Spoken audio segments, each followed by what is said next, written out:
하나님 말씀을 봉독해 올리겠습니다. 하나님 말씀은 마태복음 1장 21절 한 절 말씀입니다. 마태복음 1장 21절 말씀을 봉독해 올리겠습니다. 마리아가 아들을 낳을 것이니 너는 그 이름을 예수라고 하여라. 그가 자기 백성을 그들의 죄에서 구원하실 것이다. 아멘. 저는 이 성탄절 때만 되면 내 마음속에 묵상하는 한 사람이 있습니다. 영국 성공회의 비버리지라는 주교입니다. 영국 성공회의 비버리지 주교는 정말 진실하고 열정적인 사역을 감당했던 성공회 사제입니다. 그런데 그가 노년이 되어서 임종할 때쯤 됐을 때는 사람들의 얼굴조차 알아보지 못할 지경이 되었습니다. 병원에 입원해 있는 그분을 문병하기 위해서 평생 동안 이 비버리지 주교를 보좌했던 보좌 신부와 그리고 비버리지 주교의 사모님이 성공회이기 때문에 결혼할 수 있습니다. 비버리지 주교의 사모님이 함께 그 병실을 방문하게 되었습니다. 휑한 얼굴로, 휑한 눈으로, 수척한 얼굴로 바깥 창문만을 바라보고 있는 이 비버리지 주교를 향해서 평생 동안 보좌했던 보좌 신부가 이렇게 말했습니다. 주교님, 저를 알아보시겠습니까? 제가 누구인지 아십니까? 그러나 비버리지 주교는 평생 동안 자기를 보좌했던 보좌 신부조차 알아보지 못했습니다. 그러자 이 보좌 신부가 옆에 있는 사모님을 가리키며 그럼 주교님, 이분이 누군지는 아시겠습니까? 라고 물었습니다. 그런데도 이 비버리지 주교는 자기 부인조차 알아보지 못하고 있었습니다. 부인 되는 분은 너무 안타까워서 자기 남편의 얼굴을 마주보며 내가 누구예요? 내가 누구야? 나 알지? 나 알지? 내가 누구야? 내가 누구야? 당신 옆에 평생 있었던 사람 내가 누구야? 나 알지? 이렇게 얘기했습니다. 근데 그럼에도 불구하고 이 비버리지 주교는 자기 부인을 도무지 알아보지 못하고 있었습니다. 비버리지 주교의 보좌 신부가 이렇게 물었습니다. 그럼 주교님, 혹시 예수님이 누군지는 아십니까? 예수님이 누군지는 아십니까? 라고 물었습니다.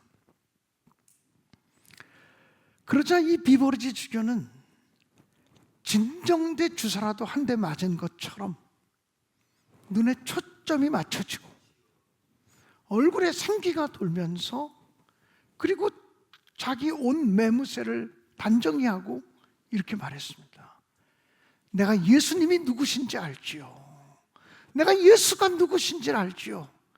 예수는 나의 주님이시고 예수는 나의 왕이십니다. 라고 고백을 했습니다. 저는 책을 통해서 이 비버리지 주교의 이야기를 읽으면서 마음에 굉장한 감동이 몰려왔습니다. 물론 건강하게 살다가 마지막 임종 때까지 몸도 마음도 영혼도 정신도 건강하게 살다가 하나님 나라 가면 얼마나 좋겠습니까? 그러나 그러지 못할 수도 있습니다. 우리는 생의 마지막 순간에 의식을 잃을 수도 있고 또 사랑하는 사람들을 알아보지 못하는 치매라고 하는 병에 걸릴 수도 있습니다. 그러나 저는 그 책을 읽을 때 이런 기도를 드렸습니다. 하나님, 제 생의 마지막 순간에 혹시 내가 내 아내의 얼굴을 몰라보고 내가 내 자식들의 얼굴을 몰라보는 순간이 올지라도 누군가가 나에게 예수가 누구냐고 물으면 나도 그 비버리지 주교처럼 내가 예수를 알지요. 내가 그분을 알지요. 그분은 나의 구원자이시고 그분은 나의 주님이십니다라고 고백하고 싶습니다. 이렇게 기도했던 적이 있습니다. 여러분, 치매라고 하는 것이 얼마나 무서운 병인지 종교적인 기억까지도 다 지워버릴 수 있다는 거예요. 내가 평생 예수 믿고 살았는데, 또 나 같은 사람은 평생 내가 목사로 살았는데, 만 40년을 목회하며 목사로 살았는데, 내가 기독교인이었다는 사실도 잊어버리고, 내가 목사였다는 사실도 잃어버리고, 예수가 누구신지도 잃어버린다면 얼마나 불행한 일이겠어요. 얼마나 속상한 일이겠어요. 저는 기도합니다. 하나님, 생의 마지막 순간까지 예수님의 누구신지는 붙잡고 살게 해주세요. 예수님의 이름의 권세와 예수님의 이름의 능력을 잊어버리지 않고 살게 도와주옵소서라고 기도할 따름입니다. 여러분 모두에게도 생의 마지막 순간까지 예수 그리스도가 힘이 되고 능력이 되고 권능이 되어지는 놀라운 역사가 있게 되기를 주님의 이름으로 간절히 축원합니다. 일제시대 때 이용도 목사라고 하는 분이 있었습니다. 그분은 우리 감리교 목사이시고 아마 우리나라 최초의 부흥사와 같은 분이십니다. 그분은 예수님과 똑같이 33살에 돌아가셨습니다. 그런데 그분은 자기 일기에 이런 글을 썼습니다. 예수다.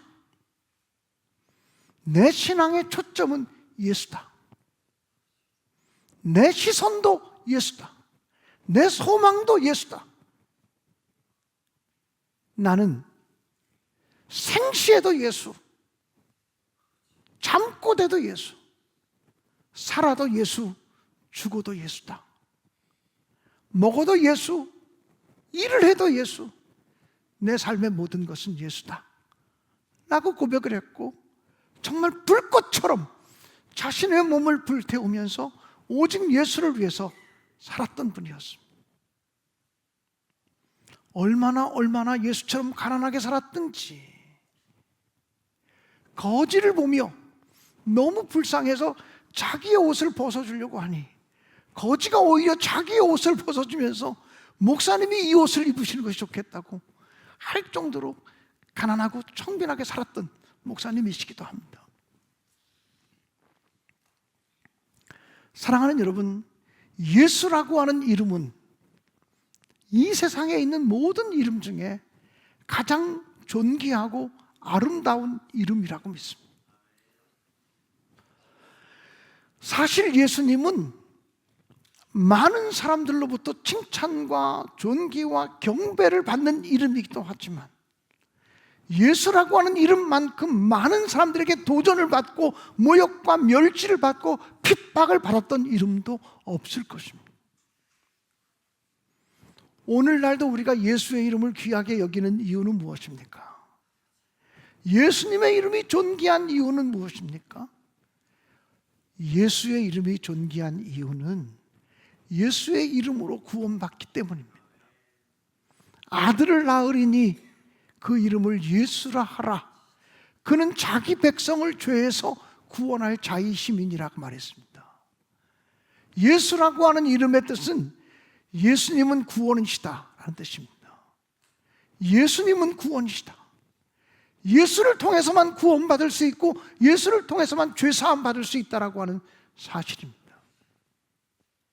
누구든지 주의 이름을 부르는 자는 구원을 얻으리라고 성경은 말하고 있고, 사도행전 4장 12절에서는 다른 이로서는 구원을 얻을 수가 없나니 천하 인간의 구원을 얻을 만한 다른 이름을 우리에게 주신 일이 없음이니라고 말했습니다. 저는 개인적으로 공자님 존경합니다. 부처님 존경합니다.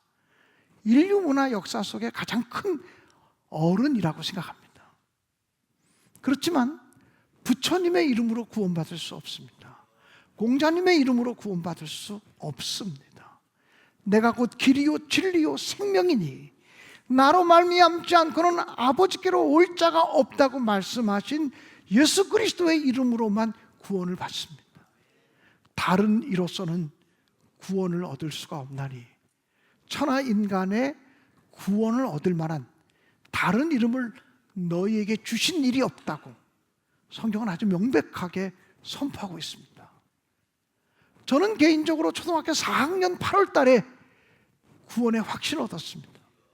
물론 저는 모태신앙의 사람이고 기도하는 어머니를 보면서 어릴 때부터 신앙을 배웠지만, 그러나 내가 예수님이 내 죄를 용서하셨다고 하는 것을 내 입으로 고백하고 시인하고 기도했던 것은 초등학교 4학년 8월 달입니다. 그때 얻었던 구원의 감격과 기쁨을 저는 지금까지 살아오면서 한순간 놓치지 않고 살아왔습니다. 내가 하나님의 자녀가 되었다, 구원받은 하나님의 백성이요 하나님의 아들이 되었다고 하는 것이 얼마나 놀라운 축복이고 얼마나 놀라운 은혜인지를 잘 알기 때문에 예수님의 이름으로 구원받는다는 것, 이것 때문에 예수의 이름이 존귀한 것입니다. 여기 계신 모든 분들이 예수님의 이름으로 구원받고 죄사함 받고 영생에 이르는 자들이 되시기를 주님의 이름으로 간절히 축원합니다. 또 예수의 이름으로 우리는 기도 응답을 받습니다. 요한복음 16장 24절에 보면 지금까지 너희가 내 이름으로 아무것도 구하지 아니하였으나 구하라 그리하면 받으리니 너희 기쁨이 충만하리라고 말했습니다. 또 요한복음 14장 13절에 보면 내 이름으로 구하는 것을 내가 시행하리라고 말씀하셨습니다. 예수님의 이름으로 기도하면 응답받는다고 하는 사실입니다. 그런데 이것은 아무렇게나 내가 하고 싶은 기도를 드리고 맨 마지막에 예수님의 이름으로 기도합니다, 아멘, 그런다고 모두 응답받는다는 의미는 아닙니다. 예수님의 이름으로 기도하면 응답받는다고 하는 말은 예수님의 이름에 걸맞게, 예수의 삶에 걸맞게, 예수의 인격에 걸맞게, 예수께서 하신 일에 걸맞게 기도할 때 응답하신다라고 하는 사실입니다. 요한일서 5장 14절에 보면 그를 향하여 우리의 가진 바 담대한 것이 이것이니 그의 뜻대로 무엇을 구하면 들으심이라고 했습니다. 아무렇게나 기도한다고 하나님이 들으시는 것이 아니라 주님의 뜻에 맞게, 하나님의 뜻에 맞게 기도할 때 하나님이 들으신다는 거예요. 그것이 바로 예수의 이름으로 기도하면 응답하신다는 의미와 똑같은 말입니다. 야고보서 4장 3절에 보면은 구하여도 받지 못함은 정욕으로 쓰려고 잘못 구하기 때문이라고 말씀하셨습니다. 우리가 하나님의 뜻을 찾고 하나님의 뜻을 물으며 바르게 기도하기만 하면 응답하시는 하나님이 내 하나님이라고 하는 사실을 기억하며 감사하시고, 응답하시는 주님 때문에 예수의 이름을 소중히 여기시는 우리 모두가 되시기를 주님의 이름으로 간절히 축원합니다. 또한 예수의 이름으로 병 고침을 받습니다. 예수님의 이름은 병든 자를 고치시고 치료하는 이름이십니다. 사도행전 3장에 보면 나면서부터 한 번도 걷지 못했던 사람에게 베드로 사도가 이야기합니다. 은과 금은 내게 없거니와 내게 있는 것으로 너에게 주노니 곧 나사렛 예수 그리스도의 이름으로 일어나 걸으라고 말했습니다. 예수 그리스도의 이름으로 치유받고 고침받는 역사가 저에게도 여러분에게도 임하게 되시기를 주님의 이름으로 간절히 축원합니다. 예수님의 이름으로 기도하면 모든 병이 다 고침받는다는 말도 안 합니다. 성경은 뭐라고 말하냐면 예수께서 병자를 고치시면서 내가 원하노니 병에서 놓여 건강할지어다라고 말합니다. 주님이 원하셔야 고침받을 수 있다는 거예요. 그래서 우리는 병들 때마다 이렇게 기도합니다. 주님, 제 병을 고쳐주세요. 주님 위해 살겠으니, 하나님의 영광을 위해 살겠으니, 하나님의 나라를 위해 살겠으니 병든 저의 몸을 고쳐주시옵소서. 이렇게 기도하는 것입니다. 주님의 긍휼하심과 주님의 자비하심이 임할 때 우리는 예수님의 이름으로 하나님의 권능을 따라 병에서 노임받을 수 있음을 분명히 믿습니다. 저는 어렸을 때 뇌출혈을 만났던 사람이에요.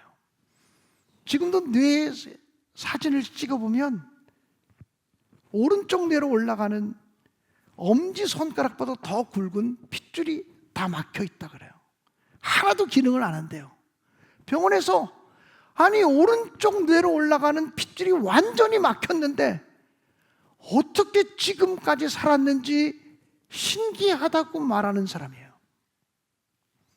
여러분, 제가 여기 서 있다는 것 자체가 기적이기도 합니다.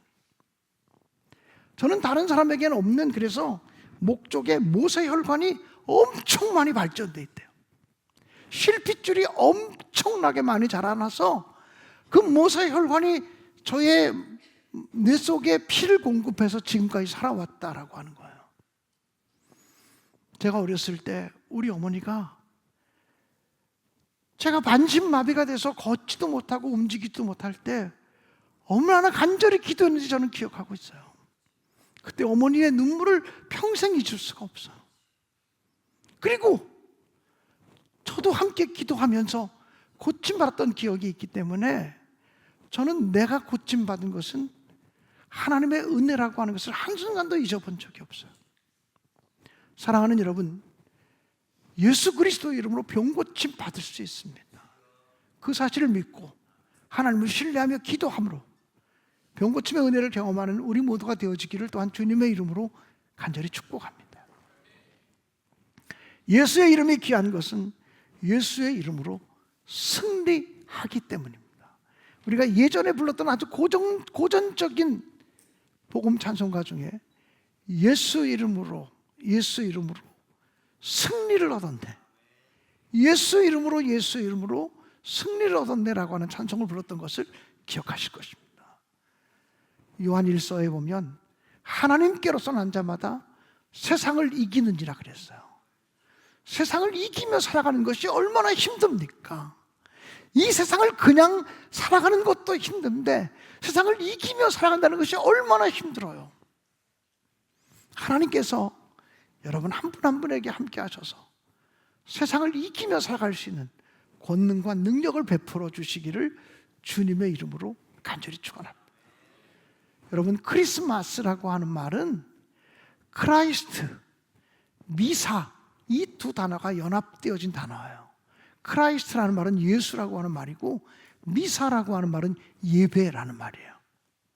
예수님께 예배한다, 예수님께 경배한다, 그 말이 크리스마스라고 하는 말이에요. 세상 사람들은 크리스마스 날이 그리스도께 예배하는 날, 그리스도께 경배하는 날이라는 사실을 모르기 때문에 그냥 공휴일로 또는 그냥 거룩한 날로 이렇게만 기억할지 모릅니다. 크리스마스는 예수 그리스도께 경배하고 예배하는 날입니다. 이제 돌아오는 목요일 예수님께 경배할 때는 정성스럽게 자기가 꾸며서 만든 헌금 봉투에 헌금을 담아서 동방박사의 심정으로 우리가 하나님께 봉헌할 수 있게 되기를 또한 간절히 바랍니다. 사랑하는 여러분, 오직 예수 그리스도의 이름으로 승리하시기를 주님의 이름으로 축복합니다. 예수님의 이름은 우리를 구원하는 이름입니다. 예수님의 이름은 기도 응답의 이름입니다. 예수님의 이름은 우리를 치유하시고 고치시는 능력입니다. 예수의 이름은 모든 환경에서부터 우리를 승리하게 하는 능력입니다. 우울증도 어두움도 모든 것도 예수 이름으로 이겨낼 수 있습니다. 예수님이 내게 계셔서 승리하게 해주세요. 이렇게 기도할 수 있기를 간절히 바랍니다. 주님의 이름을 높이며 주를 찬양한다고 고백했으면 좋겠어요. 우리가 이 성탄의 계절에 주의 이름 높이며 주를 찬양하나이다. 나를 구하러 오신 주님을 기뻐하나이다. 이렇게 고백할 수 있으면 좋겠어요. 주님의 이름을 높인다고 찬양했으면 좋겠는데요. 여러분, 기독교는 동방교회가 있고 서방교회가 있잖아요. 서방교회는 로만 가톨릭이고 동방교회는 그리스 정교회 또는 러시아 정교회가 동방교회거든요. 기독교 2000년 전통을 보면요, 동방교회는 가장 거룩한 분 앞에 설 때 일어서요. 예배 시간에 일어서는 전통은 동방교회의 전통이에요. 서방교회 로만 가톨릭은요, 가장 거룩하고 엄숙한 순간에 무릎을 꿇어요. 그래서 천주교 예배당에 가면 무릎을 꿇을 수 있는 좌대가 있는 것을 보게 되죠. 가장 거룩한 분의 이름을 높일 때 무릎 꿇거나 일어서거나, 이런 것이 기독교 2000년 영성의 전통이에요. 오늘 주님의 이름을 높인다고 고백할 텐데, 오늘은 다 함께 일어나셔서 이 고백을 드리며 결단했으면 좋겠습니다.